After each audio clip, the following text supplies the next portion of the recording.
Hi, I'm Jess Brassington, and I am the host for the RedM podcast. And joining us today is David Reid.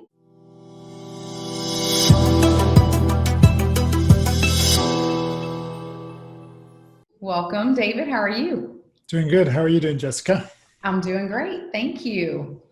So, David, tell us a little bit about you for those listening who may not know who you are. Okay, well, in the RedM world, I am the founder. So I started it. I am from Scotland originally and came to the States. I've been in the US this time around for, I don't know, 23 years or something like that, long time. I'm now an American. So there's that. Um, so yeah, that's my story. Work in oil and gas. I'm a CTO and CMO for a company called NOV. So it's all three-letter acronyms everywhere. That makes it a little bit easier, doesn't it? Yeah. Very cool. All right. Well, one, I'm glad you made your way over here and you're making an impact here. And so, how did you come about just even learning about sex trafficking? Because, as a lot of people know, even just talking about sex in a healthy way can is embarrassing. It can cause shame. So, this is something that a lot of people don't talk about. So, how on earth did you even find out about it, or how did it come along your way? It's a bit of a long story. I'll try and keep it short. the really the first time we engaged with it knowingly, because I unknowingly saw it without knowing what it was, and we even experienced helping someone who had been trafficked. We didn't know that at the time. So what really happened was my kids were starting in their late teens to they were probably hitting 16, 17, 18, kind of looking at those ages. And I asked my wife, okay, so she decided to stay home with the kids. So I said, okay, so as they leave, who are we going to be? Because we were all about the kids. And I traveled a lot at the time. I still travel a lot, maybe not with COVID, but was a heavy traveler. And so I really wanted to know what do we want to do in our life next? And so I kind of left that with my wife, Beth, and she went to a conference in Dallas and came back and she goes, okay, I've got it. We're going to fight human trafficking. And I was like, not the hobby I had in mind. Mm. So that was pretty serious. And that was over a decade ago now. And so she started working with a lady called Dottie Laster. And I think at first we thought it was all outside of the US. So we didn't know it was in the US. So we knew about A21 before Dottie. And my sister lives in Greece and they're based in Thessaloniki in Greece. And so we went one time to visit my sister and decided to go visit them. And Beth had a meeting with them. And she was all very secretive, which was interesting. That was a new thing to us. We couldn't you couldn't know where they were. You couldn't know where they worked. You had to meet in an undisclosed location. It was all very clandestine. And so after her meeting, she came out and said, well, they want me to live here for 6 months if I'm going to do anything. And she goes, I can't live in Greece. I mean, that doesn't work. So she was really disappointed. She was very emotional before. In fact, I filmed her in a town square in Thessaloniki just because I thought it was a historic moment in our life to ask her what was making her do this, because it was all interesting to me and I thought I should capture it. And she was kind of weepy before and weepy after for different reasons. She was very moved before, like, I feel like this is my purpose, this is what I'm supposed to do. Like, I've been a mother, I'm naturally protective. I worry about kids, this is affecting kids. And after, she was just like, what is I'm wrong. I'm completely wrong. And so very disappointed. We came back to Houston and in the paper that weekend, when we came back, there was an article that had Dottie in it. And she had rescued, I think it was a 13 or 14-year-old kid, and it made the Houston Chronicle.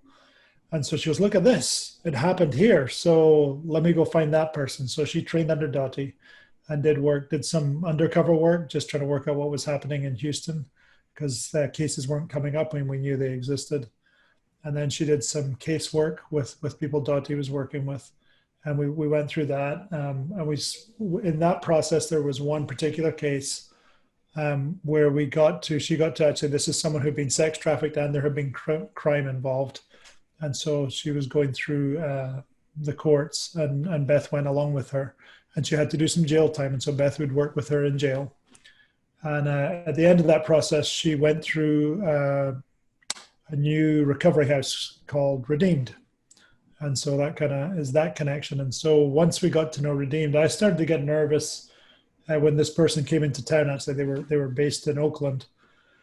And when they came into town, she said, "It's okay, I have a police escort. We're going to meet her and her mother." And I was like, "Police escort? Yeah. What would you need that for?" "Oh, you don't understand. These are really bad people. Like, these are in the world. These are the worst people. So these are large organizations. Often they've been drug and gun, traffickers, and they've moved to human beings." And I was like, "Oh my goodness, I'm traveling. I don't know that you should be doing this at all. This is really scary. I'm away all the time." And so that transition. So she got involved with Redeemed. We found that we were really good at being involved with the women. Some people, they're not comfortable in that situation. They don't know how to relate. And so we were really good at just being normal and hanging out. And so that kind of grew in our exposure. And then she went on the board for Redeemed. And then one year, there was a really tough year where the folks running Redeemed got burnt out. And so they stopped, and a lot of things started to fall apart. It turned out they were part of the funding, and when the funding wasn't there, the whole thing was struggling. And so we spent time with Dennis and Bobby Mark at that time. And I kind of encouraged them to do what was right for them, even though the cause is great. And so I was one of the few people around them, I think, that kind of cared about them more than the cause. And so after that, they asked me to be on the board. They said, "We're going to go back and continue, but we'd like you to be on the board." So my first day on the board, I saw that their marketing, I'm a marketer, and I saw their marketing and went, "You're struggling to get money from people, yet if anyone knew what you were doing, they would all give you money. Like, there's an imbalance here." But I could see they were also very set in their ways. As my first day on the board. So I thought, I can't really do anything about this right now. But the next day I put a post on LinkedIn and said, "Who wants to just give marketing muscle towards this organization?" And within the first 24 hours, I think around 56,000 people were engaged with my post. And so I realized we probably need to go fast here. And so within 5 days, we booked a place, had about 120 views at that time, maybe more. And then about 50 people turned up, and we started RedM. And that became just a method of helping Redeem that eventually became a method of helping anybody in the recovery side, because it turned out it wasn't just Redeemed that suffered from not getting the money they needed to do the work. Recovery is a very expensive game because you're dealing with a lot of mental challenges that, it's a lot of mind control that goes on. And so the recovery process is long and can be costly. So really, that was the story. That's the whole thing. So start to end, that was kind of the journey we went on. And since then, I guess we're in our third year, and I've really, really enjoyed the whole thing. So yeah, that's my story. Yeah, and I thank you for sharing that. And I love how a lot of things that you touched on. So one, in your story, you and your wife, here you are, you've done parenting, you're still working, you're going to that empty nester phase. That's like the time when we start having the fruits of our labor and kicking back, maybe get an RV, I don't know, whatever it looks like. Yeah. So I think it's interesting that I want to point out for those listening too, it doesn't matter the season of your life. Yeah. You can find something, and then you can find where you fit. Just like you said, for some people that is scary. You find out about human trafficking. So many times you have an array of emotions, much like your wife did. You know it's wrong. It makes you mad, but then you don't want to be angry. You want to use things in the right way, but then you can get overwhelmed. Like, it doesn't always look like we thought it did, right? And how we can help. Well, when we started when we had 50 people in a room, what was fascinating was 48 of them, we put, okay, hands up, who knows anything about human trafficking or sex trafficking? 2 people. Wow. So all professionals that I had in my network who were like, "I don't know what this is, but I'm in, tell me more." And we learned that. What we learned actually early on, we had groups. We broke into 5 different groups, and in the digital team, they went and studied what's the social traffic on this in Houston. Who's doing what? And what we learned was by the numbers, you could calculate that the amount of people who saw human trafficking awareness videos or posts equaled the amount of people working in human trafficking recovery or services. And so Oh, we were like, they're wildly ineffective and they don't know it. And so we started studying why is that? And we went into, we actually looked at German concentration camps because around German concentration camps during the Second World War, actually Polish and German, uh, the people knew. So the people knew really horrible things were happening, yeah. but they did nothing. What was going on? So we looked at that.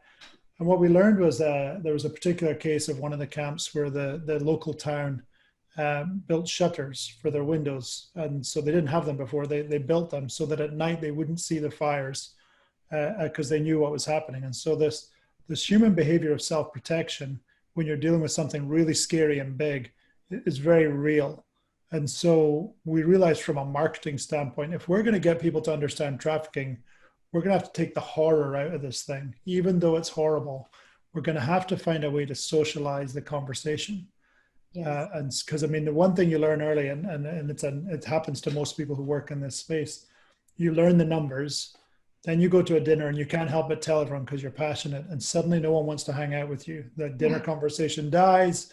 You're talking severe trauma, like you say. It's the same as talking about sex. It's like it's not just taboo. It's shocking. Yes. And so I think I'd learned at that point there was definitely a break point from when we went from understanding it's international to it's inside the U.S. and then the U.S. is a prime driver, and then deeper in it's the age of my kids, Yes. and it doesn't matter what demographic you come. So you go through that process, you suddenly that's probably the emotional break for me was when I was like, I don't know if I can do this anymore. It's too much. But what you have to do is work out what can I do, and that's the beauty of what we've done with RedM is we've said, okay, I don't need you to. We'll use an analogy of a car crash. I don't need you to go in and get the jaws of life and take the body parts out and deal with all of that. I just need you to slow down the car, turn your head, see it, and wear your seatbelt. So I need you to change your behavior in some way, and I need you to let people know, wear your seatbelt. So that's kind of the best analogy I have, where you take people to a level of, yeah, you can say there's not much I can do about this, but there is something you can do that isn't too. I mean, for me, I have 2 C-suite jobs. I mean, it's a lot of stress and pressure, and there's a lot goes on in my life. But I've found out how to do the bit that I can do. I'm already on social media. I use it a lot. There's things that fit into my life naturally, and I'm not saying everyone do what I do. I'm saying find the thing you can do that is actually easy. And so everyone has a superpower. And I think if you can understand, help people, this is one of my passions, is to help people find their superpowers. When you can find it, that's no longer work. Yes. That's just a blast. Like, I can't believe I get to do this, which is in work, it should be that way. But in your private life as well, you should find out what's easy for me to do. For most people, that would be stressful or difficult or consuming.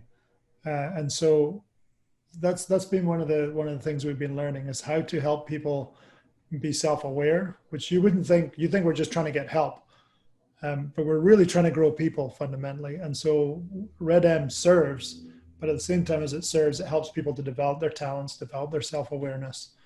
And so you're going through this process of helping people um, learn how to give back in a way that's healthy, as well as learn what's not healthy. Because very early on, everyone will give too much.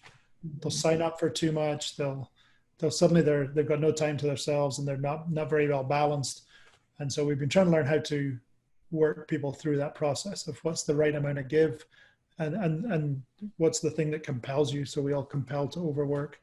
So it's like, how do we stop the compelling, but we just get the bit, where you learn self-control and I'll give as much as I can. So that's kind of the other side of RedM. It's and you'll see it in our imagery and in the things that we do. We're talking a lot about the community of RedM and their development as well as giving back. So it's got this kind of double-sided. Yeah, thing. when you, part of that is the professionals with a purpose, Mm, and I love how RedM reaches out to those professionals because, much like you, they're busy. They think I can barely balance life as it is, but you have something that you can give. But one thing that attracted me to RedM when I discovered it is I support other organizations financially. I give some time, but I've never been able to really plug in a mm, way that is just natural and that just goes with that. So that spoke to me. And there's something for everybody, but in the professional world, I personally have never seen it approached this way. mm. So I love that you're doing that. And also, I love that we're taking care, just like you did with Bobby and Mark, is the volunteer themselves, because Right, you don't want burnout and then it doesn't help anyone. So it's a right. holistic approach, a lot like the organizations that RedM supports. They take that holistic approach. So That's I right. just want to say that's something that really sets RedM apart. And the fact that you take that time to develop that within your volunteers is really cool. Well, it's in my superpower mix, so that's the thing I do. So I think that it's kind of a use theory where when you live in a scarcity mentality, you just think I've got things to do and I don't have enough resources to get it done. Whereas the opposite of that is when you live in a people growing mentality, you start to go, I have a bunch of people who I'm connected to and I have a responsibility to grow them. I wonder what I could use to help them grow. Well, I wonder what their talents are. Because as they engage their talents and we discover that, they can do that easily. So you're actually thinking that I don't need people to get the job done. I need to use the job to help people grow. So Yeah. it's a whole different thinking of why you get things done and healthily doing it. You know, the purpose of work starts to mean a lot more. Yeah, and I want to go back real quick to when you mentioned when it really set in with you, hey, this is something that happens here. You start kind of putting the pieces together of really, kind of reminds me of when I met growing up. My neighbor across the street was a concentration camp survivor. And Hmm. I'd heard about it in school, I'd read about it, and of course I thought this is horrible. But to see that on his arm, I, Yeah. it just was, So it, can't describe it. And so when you mention that, I think it's important for those listening to say, whether they're learning about human trafficking for the first time or they've heard about it and have gotten kind of scared away, like you said, is that it doesn't, I think a lot of times we hear about something and we think, okay, just like you said, I need to go in, I need to help the victims or survivors, I need to go find these people, I need to, but it may not look like that. And so finding yeah, can make a difference. I think that's really important because the real differentiation for what we're doing is we're not asking for people to become activists, and usually horror information like this is horrible. I mean, you could really press the buttons and say, you know, you're living in a modern Holocaust. What are you doing about it? Or I mean, it is slavery, so we're dealing with worse slavery than we've ever had in the history of the country. So people would think about, you know, what could I do about slavery if I was alive when it was really bad? And you're like, well, guess what?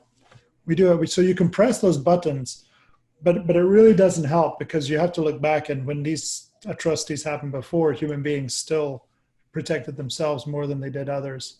And so you have to think, how do I get people to not become activists? Because you're with the first, if you get all the information dumped on you, you think I've got to stop what I'm doing and do this. Well, if that's not how you're wired or not how your life is working out right now, you don't even want the information now because you get the idea like, whoa, if we said that we're all about the gangs in Houston, let's talk about that. No thanks, because I'll be terrified and I won't be able to go anywhere because I'll realize there's gangs. And so same thing with trafficking. But what's shocking, I think, is letting people become aware of how around you it is. You drive past trafficked human beings every day. So when you see a massage parlor and it's open after 10 o'clock and you see that glowing light, that's trafficking. So that was our first, like, are you kidding me? Yeah. So in the old days, before we shut down Backpage and Craigslist from advertising this wide open, we could go there. So there was a benefit to having those obvious, blatant prostitution locations on websites is you could actually go and verify, here's the address, here's the person. So behind that wall is someone trafficked. So I actually did a video in my early days of 1960, which was just the wildest of brothel sites. And so I just went and filmed them just because I knew people, I drove past them and I didn't know. And so I thought people should know. And so we actually put quotes on the video of things about the the men who had gone in and what they were saying about the women, whether their experience. Even they didn't seem to fully understand they're dealing with slavery, and that's one of the things that happens is that people don't know what they're looking at.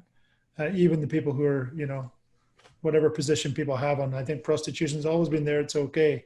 There's not a lot of evidence to back up that there's anything okay about it, but this has been put into our society, and we've kind of said it to ourselves for years.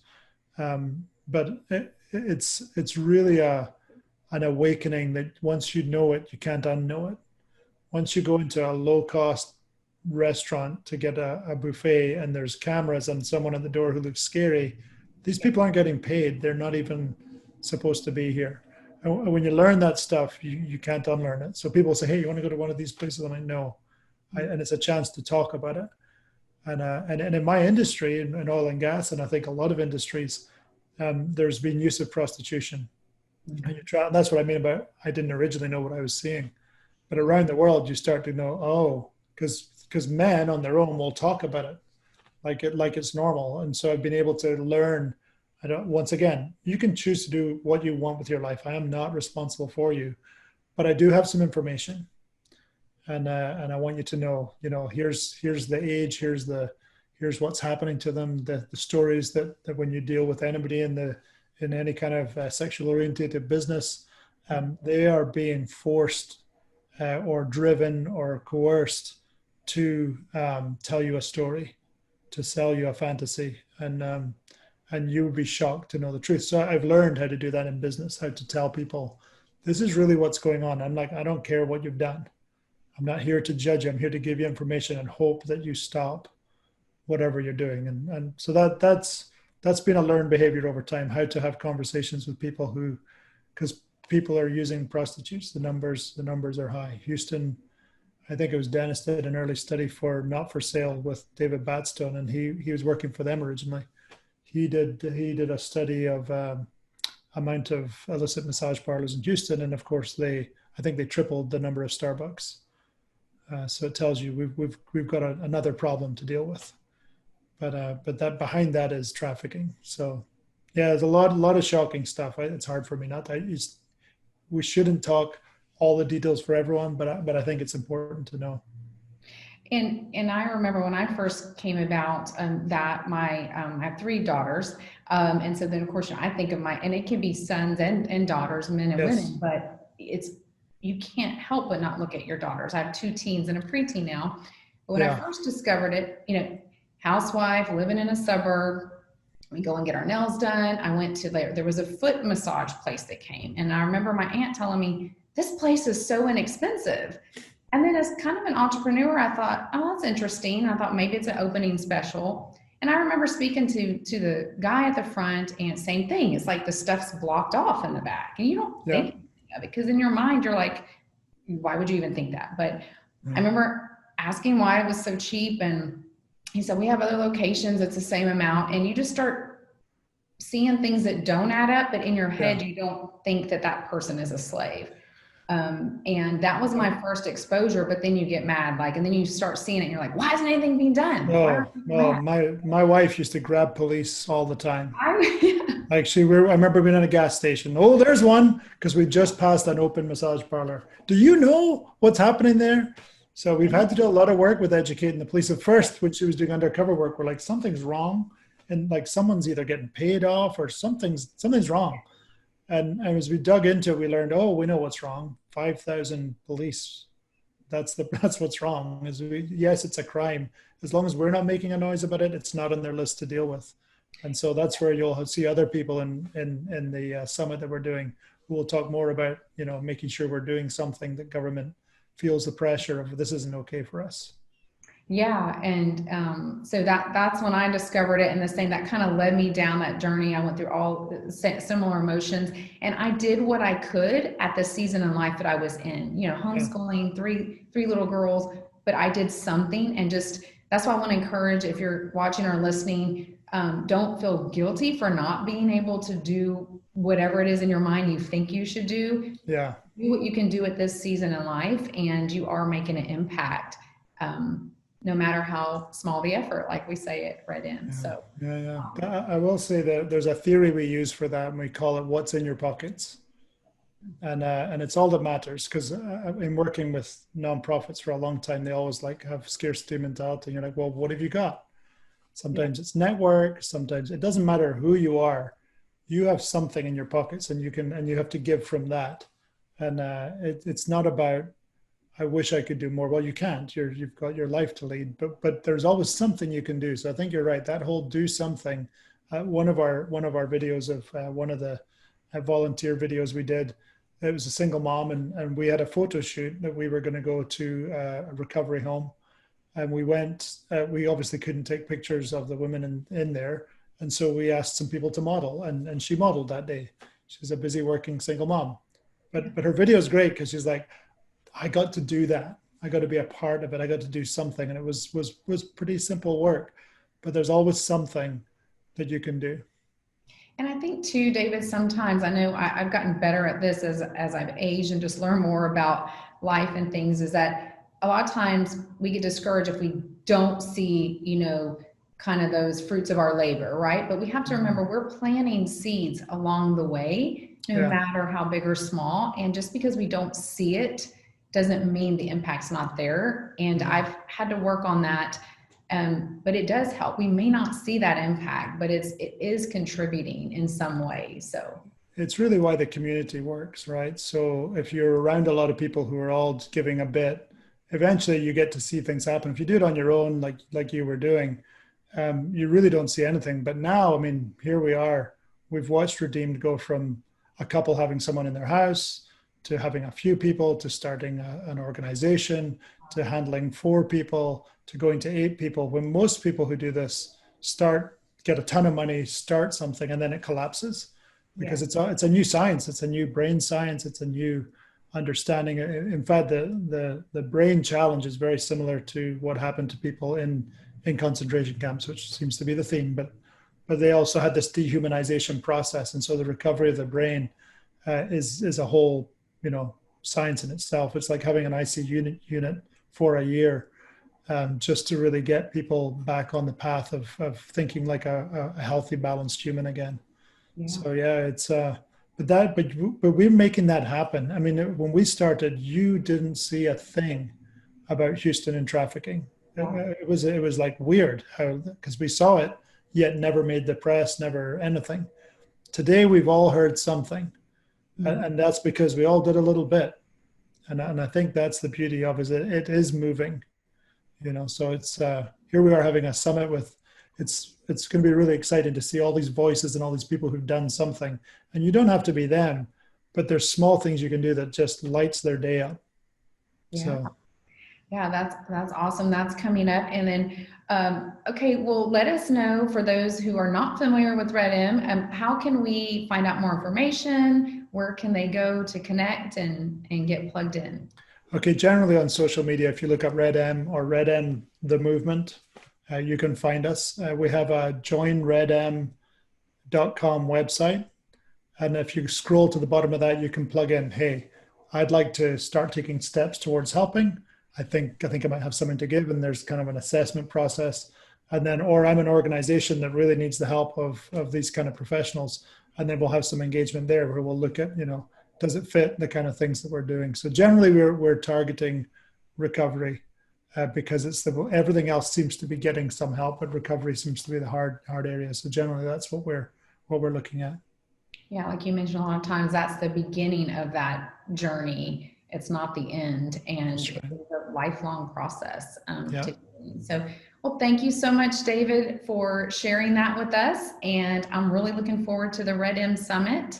And y'all be sure to go check out RedM if you're not familiar with it. And we'll talk to y'all soon.